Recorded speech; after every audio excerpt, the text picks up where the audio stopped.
In October, Tynwald members agreed a slightly watered-down proposal to tie the minimum wage to the living wage.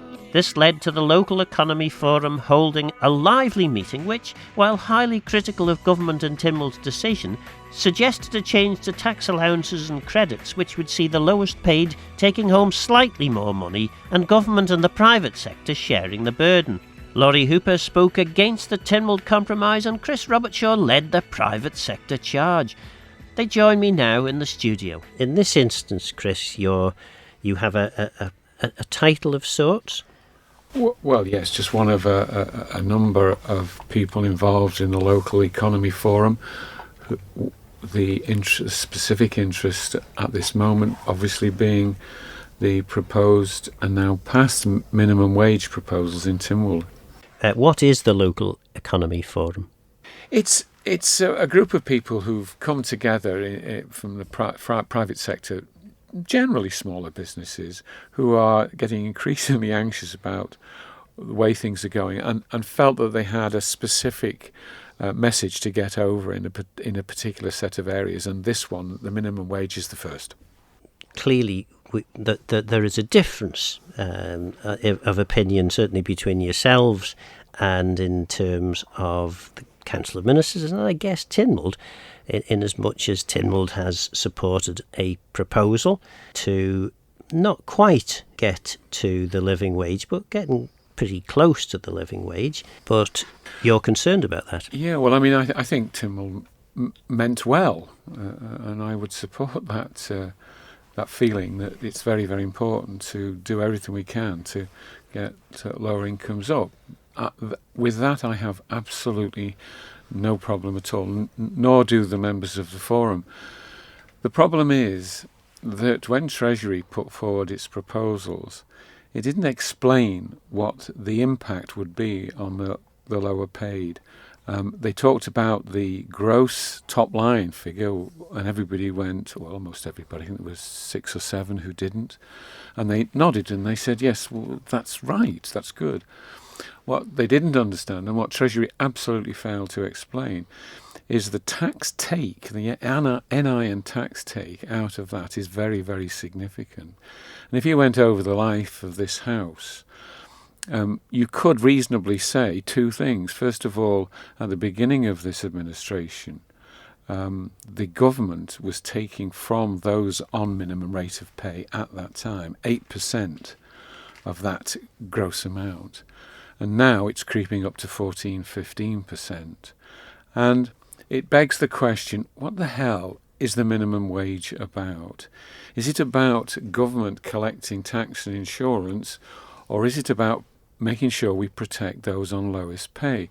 Now, you could say many, many things about the UK at the moment, many of them quite alarming, but one of the simple things that they do recognise is that it's important to make sure that those on lower rates of pay don't pay too much tax and insurance. So, for example, the NI threshold on the Isle of Man, the employees' threshold, is somewhere between £8,000 and £9,000. So anything above that, they pay NI at 11%. In the UK, a person on the same wage, if you like, doesn't start paying NI till they get to between 12 and 13,000.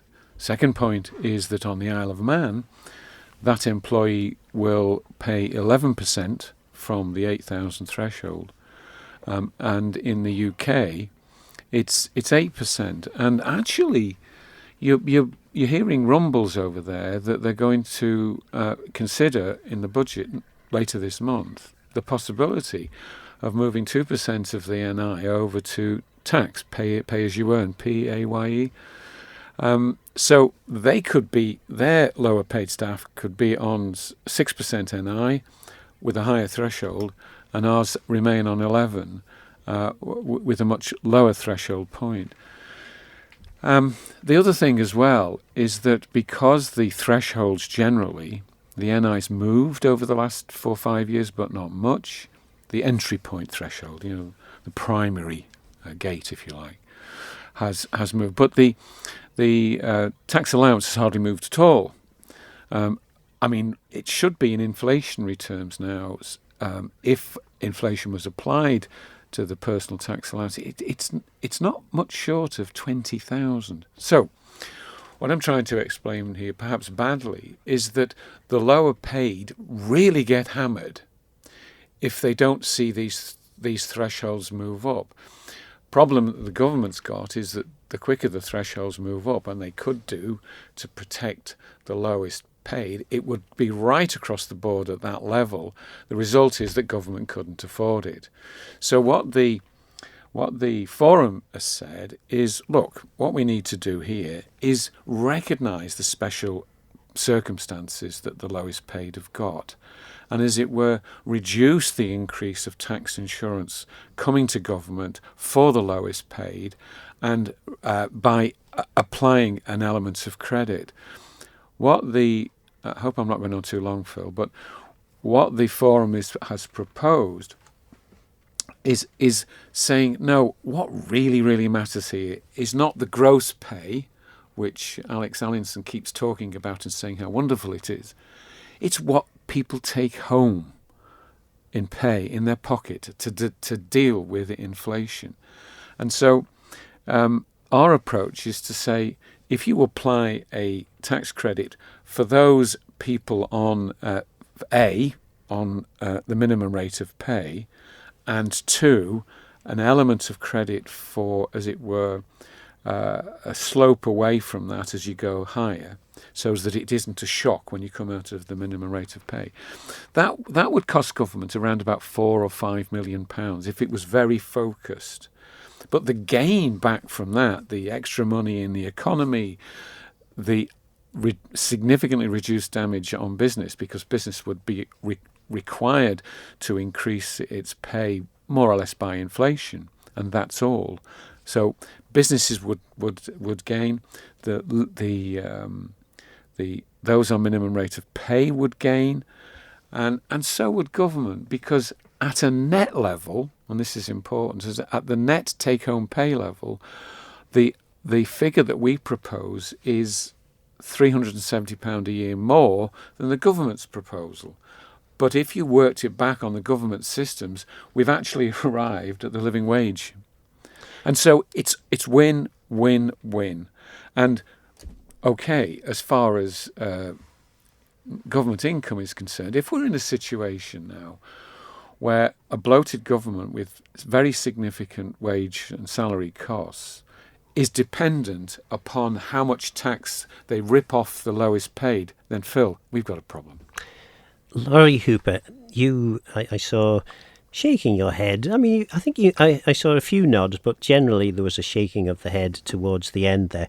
I mean, you actually didn't support the proposal that Tynwald ended up supporting. I mean, your view was that actually the living wage was what had been recommended. It was what Tynwald originally had agreed to, and this 66% of median wage was a bit of a cop-out. Is that a fair... Yeah, I mean, linking the minimum wage to the median wage actually makes no sense for a lot of reasons. I mean, what does the amount of money that someone in e-gaming gets paid, what relevance does that have to how much a restaurant worker earns? None at all. It's nonsense. And it's further compounded by the Isle of Man's kind of a slightly unusual position in the way that our public sector works. The pay there is quite a bit higher in a lot of cases. So linking the median wage to the minimum wage makes no sense. And actually, it's a point that I've made repeatedly to Tynwald, is that no one else does this. The Republic of Ireland actually have announced they're going to change the way they calculate their living wage in a similar way. But actually, other than them, pretty much no one else is interested in this approach, because it is a cop-out. And the UK government did it years ago with their national living wage. It's just a minimum wage. It isn't actually related in any way, shape or form to the cost of living. And that's something that I think Chris has got right here. It's got to be about net pay. It's got to be about what people take home. And that's why the living wage calculation is the right place to start, because that takes account of things like tax thresholds and credits and benefits and all the rest of it. And it says if you pay someone that amount of money, they will have enough to take home at the end of the day that they can live off. And the really good thing about that calculation is you can change that headline rate by changing your tax policy. So if, for example, government decided to change national insurance rates, which they should, if they decided to change the way the employer threshold works, again, which they should, that would all result in a lower living wage figure because people would need to earn less because government is taking a bit less out from the underneath. So actually switching to this new methodology, which was endorsed by the Chamber of Commerce, it is a cop-out. Those are your words, and I'm happy to agree with that. It is absolutely a cop-out. It hasn't helped anyone in any way, shape or form. And part of the problem they've got now is if this is where they're going to stick, it's going to be really hard for government to influence that figure because, contrary to what people might believe, government can't directly influence median wages on the Isle of Man. And so if we're saying to businesses out there, actually, it doesn't matter what government policy is, really all that matters in terms of calculating your wages is going to be how much everyone else pays, that's just daft. I mean, what is the government thinking that's going to happen next year if there's another round of over-inflationary pay increases in the public sector? That's going to have a knock-on impact. The whole thing, it falls down. It's like a stack of cards built on sand. It is not going to stack up. And I think you've seen that with businesses coming out saying, actually, this isn't right, this isn't helpful. The other thing I'd say is when Tynwald originally said we're going to move to a living wage, over 5 years, that was the plan. The intention was always that government would provide support, because there is a lot of work businesses need to do to change the way they operate in order to make sure they can pay staff more. And some of that is around investing in things that help them be more productive or more efficient or reduce their costs. But government hasn't really done that for all these sectors. And that's part of the problem, is you've got, construction, you've got restaurants, you've got hotels. Actually, there's not a lot of support on the table to do some of these things. Government will help you do energy efficiency, which is great, but actually, aside from that, there's not a lot else. And when I talk to businesses, they don't want handouts. What they want is to be treated fairly. And I don't think that is in any way unreasonable, to be honest, to ask that. The only thing I would disagree with Chris on... At last, thank goodness. Yeah, is where he says that... We've been in total agreement so far, which must be very disappointing. It's where he says the proposal they've got here would actually result in a living wage being paid. It wouldn't. That isn't right. The living wage on the Isle of Man at the moment is being calculated at £13.74. That's correct, and I agree with you, but I should have explained myself in more detail, because for the very reason, Lawrie, that you made about this relationship with other incomes like e-gaming and government, we absolutely agree with you. And what we're saying is that the UK living wage is much more sophisticated in the way it's assembled, and is much more relevant, therefore, to this. So actually, I hate to say it, Phil, but thus far, I hope we find something that we argue about. We're in total agreement here. But, Lawrie, effectively, what Tynwald supported, when you look at the figures produced by the Local Economy Forum, government's trying to have its cake and eat it, really, isn't it? So this is part of the problem, is if you look at the way tax is raised on the Isle of Man, our tax base is predominantly working people. That's where the money comes from. It's income tax and national insurance layered with VAT. VAT is predominantly paid by people buying things. It tends to be people on low to medium incomes. That's where most of their spending comes from. And again, income tax and national insurance is largely paid by, again, people on low earnings, because we have all sorts of weird and wonderful caps and structures that kind of are designed to do that. So whenever government tries to make changes at the bottom end, it's very expensive. What the economic strategy said they needed to do, again, 5 years ago, was to say, let's start moving away from that tax model, because that tax model of putting the burden on working people is not sustainable in the long run, because there are only so many working people on the island, and you cannot keep loading costs onto that group of people over and over again. The end result of that has been Treasury unwilling to look seriously at tax policy. And so there's loads of things they could be doing. So they have, for example, introduced a taper at the top end of the income tax now, so that when you're earning over £100,000, you start to lose your personal allowance. And is it Treasury that's unwilling, or is it Council of Ministers that's unwilling? Well, I'd say it's both. Actually, my engagement with Treasury has been relatively negative on tax policy reform ever since I was first elected. But taking national insurance is probably the best example here, because we're talking about businesses. NI is probably a bigger cost to most businesses than income tax will be. And so government needs to look at the way NI is raised. Now, it's split in half, national insurance for employers and employees. Employees' national insurance is hard to mess with, because people have to pay certain amounts in to get certain amounts out. It's all all these benefits are linked to it. Fine. So you could look at changing the rates and the thresholds, which is probably sensible, but you probably couldn't go much further. Where you could really do some real magic is with the employer's national insurance, because actually that is basically a payroll tax. And you could do anything with that. You can change the thresholds, you could disconnect it from employers' national insurance numbers, you could change the rates, you could offer reliefs or incentives. There's lots of things you could do with that tax structure to help small businesses. And unfortunately, government just has never been interested in looking at these things. Actually, what Lawrie is saying here is actually very, very close to what I'm saying. So this concept of a credit can be structured however you want to structure it, because in the end, I think we're a little bit religious, aren't we, about the separation between tax and NI. Actually, in the end, it's government income and it's government expenditure. And again, I'm going to agree with Lawrie. There's an awful lot of hard thinking that's got to be done in Treasury. It's clumsy and it's clunky, and I think that this year is showing us that we've hit a bit of a brick wall here. Okay, so what we're saying is, look, you cannot treat small businesses like this. You cannot treat those at the bottom end, if you like, employees like this.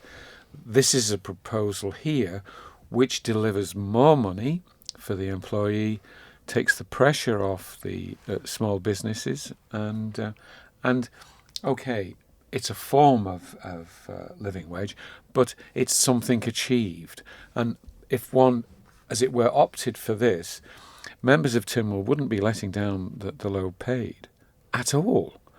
It would be a recognition along the lines that Lawrie suggested, that we need to really stop and think again. And is this just yet another example, another symptom of the collective failure, perhaps, of the whole way in which we do government, in that we always look for middle ground, so we end up without having these big, deep conversations about pretty much everything in government? In part, I think it is. I mean, if you look at the journey we've been on with the minimum wage and the living wage here, what seemed to happen was government published a minimum wage regulations with a living wage in it, and then they were pressured by bodies like the Chamber of Commerce, and so they went back and had a rethink and decided to do something very different, something that wasn't supported by their own reports or paperwork, something that generally was a bad idea. They did that, and that still wasn't quite enough then for people like the Chamber, who then went back out and said, actually, this is still not going to work, you need to make more changes and more changes. When what government should have done at the outset is said, actually, we had a plan here, and the plan was to get us to a living wage and provide business support to help businesses adapt and transition. And we haven't done that second bit, because that bit's quite difficult, that bit's hard, and that's why it's not happened. So instead of doing the hard thing and sticking by it, they've actually opted for what I think they thought would be the easier solution. And it's turned out that actually hasn't been the case, and now they're on the back foot yet again. But it all stems from their failure to tackle that hard question, which is, how do you support businesses? So I wouldn't support, for example, a tax credit, because I think subsidising some employers through the front door is not the solution. You don't want to end up in a situation where you're basically subsidising payroll. That's what we did during COVID. It's not a long-term fix. But there are lots of things government could do to help those businesses in other ways, and some of that is by helping them invest, by helping them grow their customer base, by getting more tourists on the island. You know, there's lots of things that government can and should be doing to try and support. You mean you retain that level of taxing for the lowest paid then? So if the way I would look at it is, I know you've called it a tax credit, but I think that's if I may, a simplified version of basically saying you need to reduce the tax burden by about £1,300. Yeah. The way I would do that is by changing national insurance rates and thresholds rather than offering Yes, credit. And the reason we didn't take that particular route was for the very point you made a little bit earlier, which is the government accept and admit that their income is dependent upon those in work, the bottom end upwards. Yeah. And it's this fear that the government has had a long time. Let me give you a little bit of a story.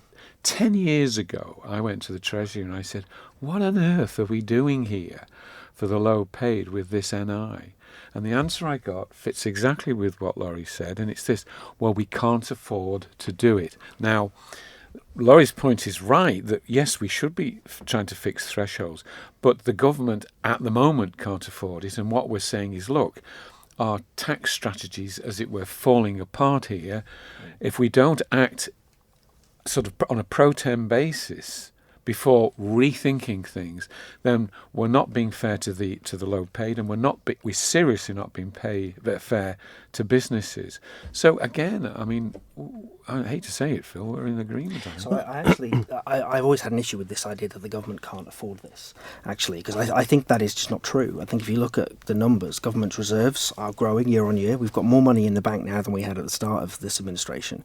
But also, as Chris has already highlighted, increasing the minimum wage like this is going to generate more money for the government in tax receipts. So the government could choose to say, right, we're going to make this cost neutral for the government. All the money we're going to raise through extra taxes, we're actually going to plough back into reducing those taxes on low paid people. They could do that. They could make it cost neutral. But at the minute, they haven't made any suggestion that they're going to do that. And the Treasury Minister is just saying, wait for the budget, wait for the budget. And that's a real problem, because at the minute, there's lots of uncertainty. What they should be doing is saying, this is the minimum wage increase, and here's what we're doing to help everyone. And they should have announced all that at the same time. Even in the UK, they would have done that. They'd have said, in the budget, we're going to do X. They haven't done that, and for some reason, they're unwilling to. I think, again, it's because this is all being done last minute as a result of panicky government U-turns, because they don't have the nerve to tackle the difficult problems. And look at the record. Look how bad it is. Oh, let's go to 22% tax. Oh no, let's drop it to 21. Oh no, let's have a health levy. Oh no, let's not have a health levy. Oh, let's get rid of the My Card. Oh goodness me, what a mess. I mean, this is a Treasury that's lost the plot, and it's time to really seriously sit down and say, what is our tax policies? What is our strategy? How are we going to protect both business and those on as what we call minimum rates of pay? And also, and not discussed, is how do we make government itself more affordable? Because the money that's going to be coming out from the low-paid pay package here, which they seem to need, is going to feed a government where rates of pay are significantly higher. So what's actually happening is the private sector's being drained to the benefit of the public sector. Let's be clear about a point that Lawrie made earlier on about helping this business about helping the private sector. The private sector, for all sorts of reasons, which we won't dwell on now, have really been up against it in terms of trying to develop improved efficiency and productivity to keep available margins. They've been doing that now for a number of years, and at the end of that process of all that action, Alex Allison comes in and say, right, your gross pay goes up 10%. I mean, it's been such a shock, and that room for the private sector businesses to, as it were, absorb this, it's gone. And yet there's a sort of anger in the private sector, quite legitimately. What's government done about its productivity and efficiency? Why is it that the private sector should be burdened with cost that ultimately feeds an organisation that has not made accountable a concept of productivity and efficiency? So it's not a happy place at the moment that we're in. And I think that's a fair point, actually. And I think, again, that stems from failings in our political system, in that it's very hard for independent politicians to make big changes because it will all fall on their neck. And it's difficult when you don't have that majority in Parliament to say, right, we're doing this now. It's going to be difficult, but we're doing it. And whether you like or loathe, the stuff that Boris Johnson did in the UK or the stuff that Keir Starmer's doing at the moment, he's doing the things he said he was going to do because he has a majority and he has the ability to do that. Whereas here, what seems to happen is government makes a decision, they realise it's not going to be very popular, and immediately they panic, and inevitably that results in U-turn and policy fudges and all sorts of stuff. And I think that's part of the problem. I mean, even the efficiencies programme is something of a joke, because it's £10 million a year they're going to save on a £1.3 billion budget. I mean, seriously? Why are we at the end of a 10-year period where two administrations that has failed to find efficiencies and productivity, as we approach, we can see on the horizon the election, we're starting to declare about saving money? I mean, that's a bit of a joke. Can we look, because I think we should move into some of these areas, but first of all, could we just have I'll ask you, do you agree or disagree with the basic principle that people on the lowest wage should be getting a living wage, And if they do get that living wage, is that going to benefit the Manx economy, or is it not going to benefit the Manx economy? So I think my position and my party's position for a long time has been that the living wage should be our statutory minimum. If people should be able to go to work and work a full week and earn enough to put a roof over their heads and participate in society, I don't think that's particularly contentious. Is that good for the economy? Yes, it is, because when you're only earning a low amounts of money, you tend to spend it all because you have to. You don't have a choice. You have to buy food and pay rent and pay your electricity bills. You don't have a lot of headroom to start saving that money up and putting it in a bank and investing it in stocks and shares. So the reality is, paying low-paid workers more, that money tends to circulate more in the economy, which is good for business, it's good for VAT receipts, it's good for everything. And so yes, absolutely, it's something we should be doing. And I think when I've talked to businesses, most businesses would agree. I mean, might be surprised that only around 2% of workers on the Isle of Man are actually earning the minimum wage, because most businesses on the island pay above that anyway, and they're not required to. They're doing that, some of them because they think it's the right thing to do, some of them because the labour market forces them to, but ultimately the number of people we're talking about earning the actual minimum wage is not a lot of people at all. What you have seen is a growth in the number of people earning between the minimum and the living wage, and that's largely inflationary and cost pressures that are driving some of that stuff up, because the living wage has increased by so much compared to what people are actually taking home. Chris? To shorten the programme, I suppose I could say, well, yeah, I absolutely agree. And what the Forum has done, he's recognised exactly those points and said, OK, the ambition of Tynwald was to get to a concept of living wage. OK, as Lawrie says, they've veered off now in a completely different direction.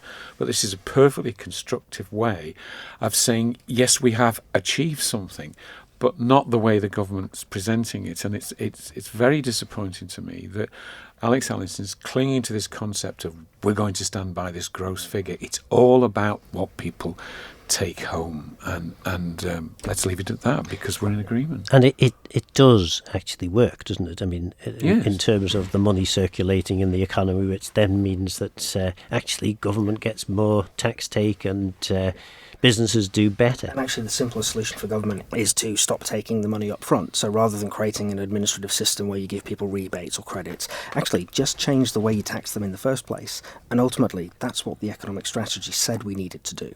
The unspoken part of that strategy, though, is if you're going to tax workers less, you have to tax somebody else more to balance it out. That's the nature of the beast. And you can argue about how much of those savings could you find through efficiencies and all the rest of it, but the reality is you're not going to save all of that money through driving efficiencies in government. There has to be a counterbalance somewhere. And it's the counterbalance that government has never managed to tackle, because they are not interested in, land tax. They're not interested in taxing capital gains. They're not interested in looking at corporate tax. All these other things that other jurisdictions do, our government has said, we're not touching those. Okay, fine, that's a policy decision. If you're not touching those, all you're left with is what you're taxing workers. And then you really are left with the only thing you can do to lower workers' taxes is to reduce government expenditure. And I think we all know that that's just not going to happen to the scale that is needed to deal with the fact that these tax rises are going to hit people. And so government, I think, has to be willing to look back at that economic strategy and do the thing that actually the experts have said you probably need to do, which is to look at broadening your tax base to tax other activity aside from workers. Because while government follows a policy approach of saying the tax burden on the Isle of Man is going to be borne by working people, the reality is you're never going to see the economic growth that we need to get out of this kind of doom spiral that we seem to be in. I can recognise a lot of that. What I would say is that, I agree that the number of people on the minimum wage is somewhat limited. I mean, Lawrie says 2%, it's probably in reality somewhat a little bit more than that. But this proposal that the Forum's put forward is modest in terms of cost, and forgive me if we've already covered this, but the gain from going the way we're asking them to go will result in more income flowing in other ways. But if we carry on down the route that the government now want to go, just declaring this gross figure, let me be clear, the impact upon the private sectors, small businesses and medium-sized businesses, because there are the differential issues that kick in, and we were trying to avoid that as well, is now starting, because Alex Allen says, OK, you've got 4 or 5 months or whatever it is to get ready. Well, what is the get ready? Withdrawing investment programs, reducing staff, reducing hours, reducing number of days in the week, all will produce suppressed economic activity, and it's a worry. So this is what we're proposing is Alex Allinson must stop clinging to this gross pay thing. Ask Tynwald to understand better what they've agreed, because I don't think they've looked into it to this degree. In fact, I'm certain they haven't. They've got to recognise the fact that their thinking heads in the Treasury are not thinking about things that they need to think about. Adopt this policy and then give ourselves the opportunity in the next House to start getting our tax strategies right. Because we're in the wrong place at the moment.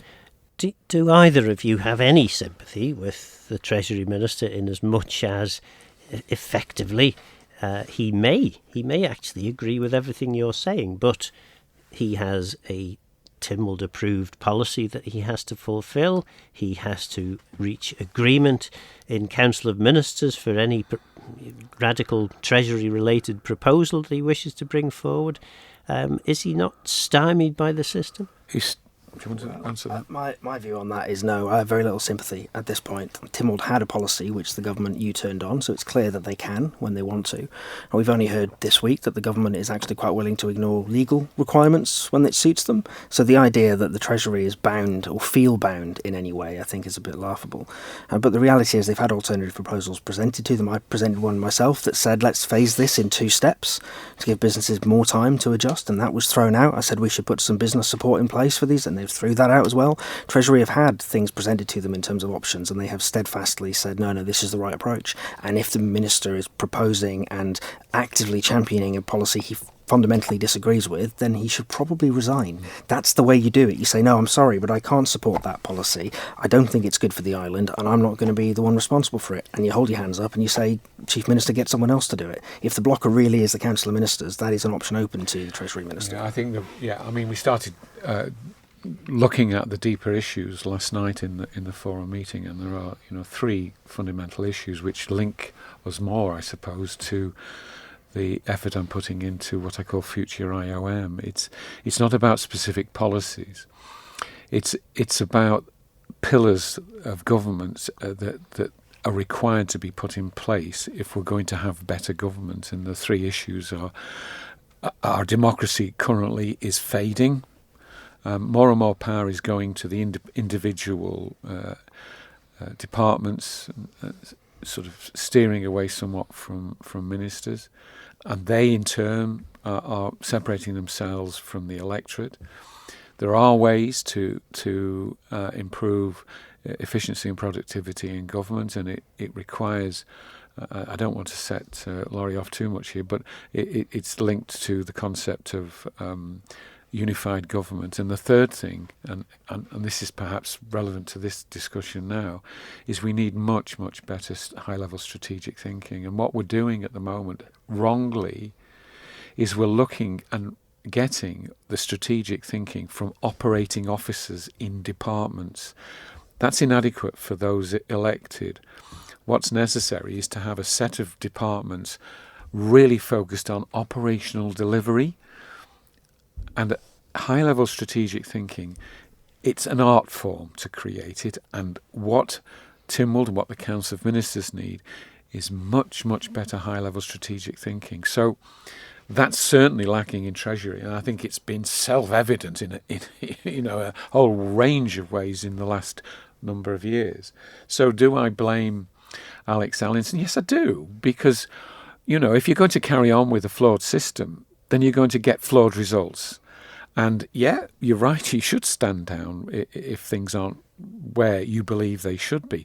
But that's not the end of it. The end of it, how do we get to a situation where the advice coming through with regard to our tax strategy is good and can be recognised by everybody, supported and trusted? And there's a lot of work to do under those 3 principles. I shan't be talking about policy. I hope to talk to as many candidates for standing for the next election as I can, because so often highly well-meaning, successful candidates come in, they're sucked into the system, they're sucked into the departments, their arms are come round from the offices. And actually, this is the point I suppose I was trying to make in the question in the first place, that the system, in the way that it is currently created, doesn't allow for or doesn't encourage deep strategic thinking. It actually requires the complete opposite. I mean, you mentioned there the minister could resign if he disagrees with the direction of Council of Ministers. If every minister in Council of Ministers that ever there has been had resigned because they disagreed fundamentally with a particular direction that Council was going, you wouldn't have had any MHKs left to stand to be a minister. I think that's kind of the problem with the system, is that when you get elected, most people that get elected haven't had any experience with an organisation of that size or complexity, or even with parliamentary process itself. And so you walk in, and immediately you can be thrust into a department, and you get stuck in with the operational stuff, stuck in running a department. Then you end up, being appointed minister, and that hasn't changed. So you're still very much focused on your department, but there isn't any support there, political support. So you're in there alone with what you might think of as your ideas and your ways to go and do things, but you're facing a kind of the inertia of, well, this is what we've always done, and this is the way we do things, and this is the advice we've got for you, and this is the government process. And overcoming a lot of that can be quite difficult. It's quite daunting. And so what inevitably happens is you get a sort of form of regulatory capture, where going in as a minister, all of a sudden you are not really there leading the ship. You're making the decisions, but based on advice and information you've been given by the status quo almost. So changing things is quite hard, because you don't have people you can fall back on and say, guys, does this make any sense to you? Does this stack up? But isn't that what Tynwald is for? Isn't that, I mean, not necessarily in the public side of Tynwald, but so if you've got Tynwald members are there. Yeah, so if you've got a good team, then absolutely you can do that. And if you've got a team that's all quite like-minded, again, that works pretty well. And that's where, from my perspective, political parties kick in, because actually if you go in there with a team of people that are all of the similar mind, you can really get stuff done. The problem you've got is Tynwald is not a team of people all of a similar mind. And you're struggling with ministers and members of departments maybe not agreeing on the fundamentals of things. So actually, you're not really working with a unified force there. It's very disjointed, and that then results in disjointed decision-making and disjointed conversations around the Council of Ministers table. I mean, Chris is right on that front. I was amazed when I walked into the Comyn room. I'd always expected Council Ministers to be like a board of directors. They're there making those strategic decisions. The reality is, everything is operational. Every decision that comes through is a minister arguing their case for their department, rather than anyone being able to take a step back and say, right, what's the right thing for the island? And then when they do agree a big strategy, like the economic strategy, for example, actually, that's great. But then if the minister in a particular area doesn't agree with the particular part of it, it's not going to happen. So the economic policies in there around tax reform, for example, haven't moved. 2022 that was approved. 2025, Treasury have made no effort whatsoever to do any of those things, because Treasury fundamentally disagree with some of those recommendations. So even when you do have an overarching strategic approach to something, where individual ministers or individual departments don't subscribe to those views, nothing happens anyway. I think. Oh, at last we found somewhere where we don't necessarily see eye to eye. Thank goodness.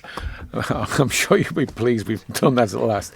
But I think we're living in a world now where geopolitical stresses are growing, where financial issues and economic issues are becoming ever more turbulent.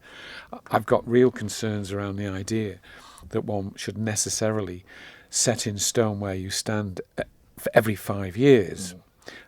I think we need a much more sophisticated capacity to provide advice and guidance to members of Tynwald right the way through the passage, and also a mechanism to make sure that the electorate feel engaged and involved in developments which weren't, as it were, obvious at the time of the election.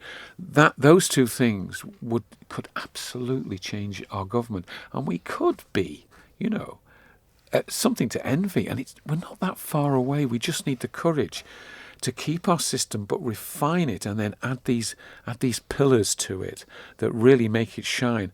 Give people new people coming into politics, particularly if they've not had any business background at all. It's difficult. I mean, they can't be. They need really good advisors, and those really good advisors need to sit beyond the operational officers in departments. But that's where we're stuck at the moment, and that's why so often things arrive in the Council of Ministers and then ultimately and later on go wrong, because each minister's sort of really focused on what their officers are saying what their department should or shouldn't be doing. And it's sort of too difficult to really dive down into all the other issues in the other departments. That's why you need this overarching capacity. Certainly not any fixed capacity.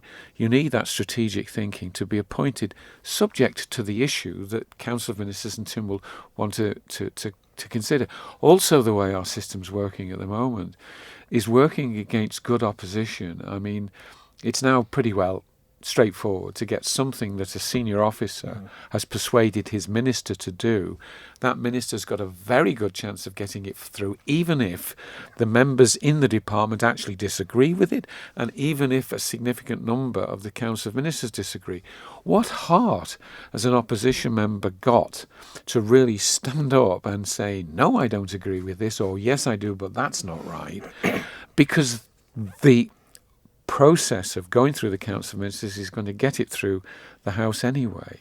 So you were both sat in Tynwald when the Lisvane report was tucked away on the darkest and dustiest of shelves with very little change made.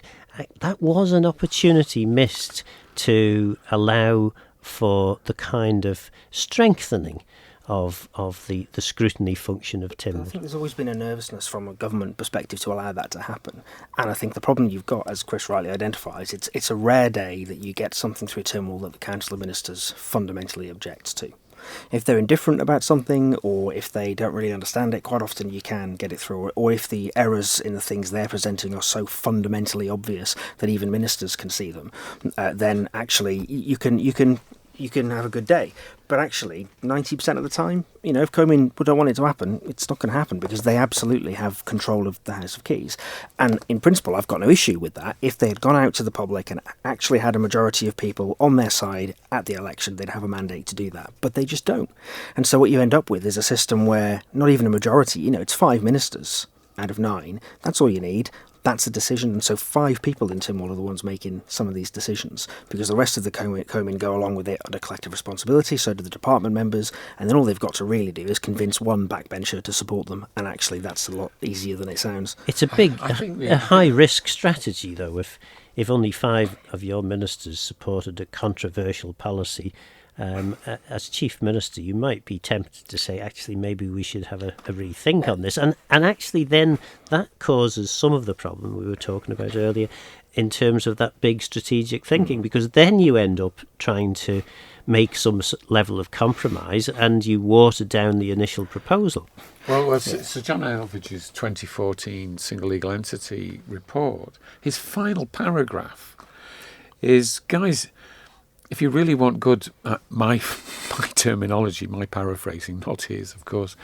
If you really want high-level quality strategic thinking, you really need to do this, I mean, and the other thing within those pillars, going back to the democratic side, is that the position of the Chief Minister is currently too weak. He is pretty well a hire and fire of ministers, and it's a pretty crude mechanism to run a government if that's all you've got. You haven't got the system of parties in other jurisdictions, and we could have a discussion about that, which I think best leave, because we might have different views on that.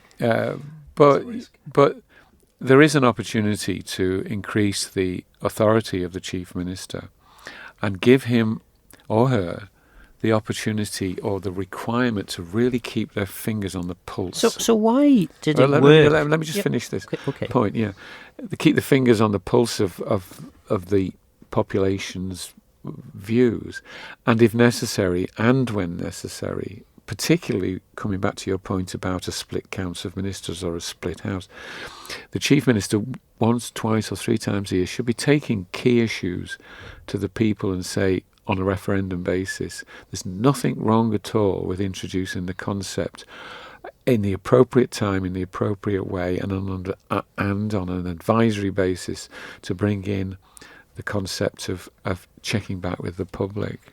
Why was Council of Ministers so successful when it began? We had a remarkably similar position back then. It seemed that that whole idea of working together for the collective good was a more prevalent thing. So I think the challenge you've got is there's a lot more noise now than there was 40 years ago. Everything's on social media. It's very easy to get that instant reaction, and I think politicians have a tendency to panic. And again, that's partly, I think, because they don't have the confidence in their own views. They don't have the conviction that I think you'd expect them to have. So they're presenting policies that maybe aren't really theirs. They're not really wedded to. So when things start getting difficult, it's easier for them to say, well, actually, no one likes this. We're going to do something different. And I think that's a challenge. And that generally comes because I think people go into politics on the Isle of Man for all the right reasons, but most people don't go in knowing what they want to get out the other side. People run on one issue sometimes or one topic, but actually that's not the topic you might end up in charge of. I remember talking to a Ramsey commissioner just after the election saying, and so well done you, congratulations on being elected. And they said, what happens next? We're talking them through. And I said, so at the AGM you could be given a portfolio. And they were sort of looking at me thinking, what do you mean? I know nothing about housing and parks and leisure and all the rest of it. Surely they couldn't put me in charge of something straight away. So actually they can. That's how politics works on the Isle of Man. And that's not good sometimes. So you do end up, I think, with that kind of core weakness inside the Council of Ministers structure. And Chris is right, there needs to be more regular engagement and touch points with the population, with people in between elections. And again, a party structure is the best way of doing that, because you can have regular public meetings where anyone can come along and talk and engage, and there is a kind of a structure built around it. But ultimately, I think...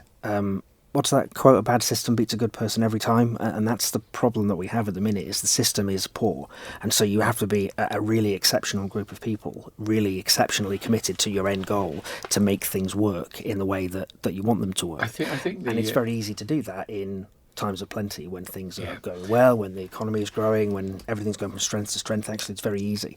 And our system, as it is actually very effective at making decisions when you're trying to spend money. When you're trying to do things, it's actually quite good. Where it falls down completely is where you're trying to do anything that is difficult. Even the smallest of things that is going to be contentious is very, very hard to do in our system. At the beginning of the ministerial system, like 1986, I think it was 1990.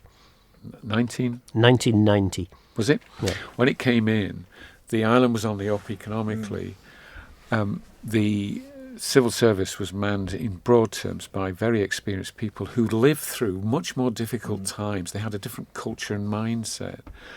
And, I'm an old fart, so perhaps I would say this, but the profile of the politicians then, going back sort of 40 years or so, very much people who'd worked through those very difficult times. And so you had very experienced civil servants and let's be blunt, very experienced politicians, often covered in cuts and bruises of their previous failures that they were not going to deliver back. And so at that time, the government, the system was in good hands. And it was also a lot smaller and leaner. But, the easy times, the good times have really had the wrong impact. And I think we're also stymied by, if you look at what happened after the financial crash, our governments here decided that they weren't going to go into full-on austerity mode like the UK, but actually equally they weren't going to keep investing. So we've had a kind of slow trickle of austerity over the last 10 to 15 years. And so we're still feeling some of the impacts from 2008, 2009 today, because government never really right-sized itself after the VAT crash. It never really changed the way it was operating, and we've kind of meandered through it, and it's kind of working and kind of isn't. But actually the problem is you can only do that for so long before something breaks, and it feels like we're at that point where the string is snapped or is about to snap because government has been treading water for too long rather than actually doing things. We're going to start agreeing. Well, I'm going to disagree. Great. Am I allowed to? Yes. Bearing in mind I was in the Council of Ministers after that financial crash, I thought that we'd made a pretty good start at trying to turn the screws on government finance, and I think it's fair to say it may have drifted immediately. subsequently. It probably did, but I think it's fair to say since I've been involved in Manx politics, the last 15 years, I would say the answer to that is it probably hasn't been. It felt like it was starting to go off the rails in the kind of 2011 to 16 era, and then with the last administration, that failure to invest significantly. Great, we've got further opportunities. Well, unfortunately. Go on. We've got about a minute left. I agree with you, Phil, that the 11 to 16 did an awful lot of business around saving money. The sad thing is, as Lawrie says, so I'm agreeing with him, since then it's stalled. That's the truth of the matter.